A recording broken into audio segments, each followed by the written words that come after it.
సర్పంచ్ అభ్యర్థిగా కాంగ్రెస్ తరఫున పట్టా రాఘమయ్య నాయుడు గారి ఆశీస్సులతో బుల్లిబాబు గారి దివ్య ఆశీస్సులతో నుంచున్నాను. అయితే ఈ సందర్భంగా 2 మాటలు మాట్లాడదలుచుకున్నాను. ఎక్కువగా మాట్లాడను.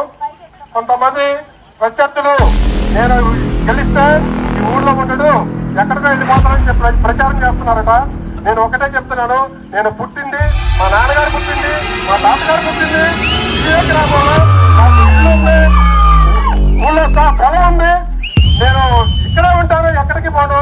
ఇంతవరకు నాకు ఇంతకుముందు ఏ పదవి లేదు కాబట్టి నా సొంత ఏదో ఒక వ్యాపారం ఉంటే వ్యాపారం చేసుకోవడానికి నెలకు 6 రోజులు అయితే దానికి అసత్య ప్రచారం చేసి నా మీద ఇచ్చేయాలని చూస్తారు. అది ఒక్కటి తప్ప నా మీద ఏ నిర్ణయించడానికి ఏమీ లేక ఇది ఒక్క సాక్షి చూపిస్తున్నారు.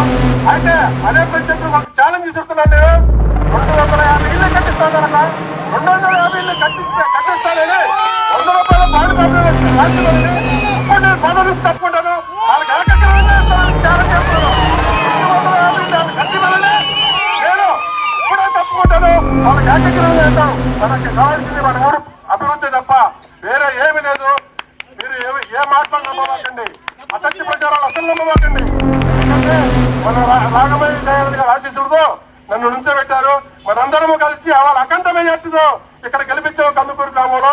అలాగే నన్ను గెలిపిస్తే నేను మేడం గారిని కానీ మంత్రి గారిని కానీ కాళ్ళు పట్టుకున్నాను సరే కందుకూరు గ్రామానికి అన్ని గ్రామాల కంటే ఎక్కువ ఇల్లు తెప్పించుకొని ఈ 3 సంవత్సరాల్లో ఒక్క ఇల్లు కూడా రేకులు పాక కానీ రేకులు చెట్టు లేకుండా చేస్తానని ఈ సందర్భంగా హామీ ఇస్తున్నాను.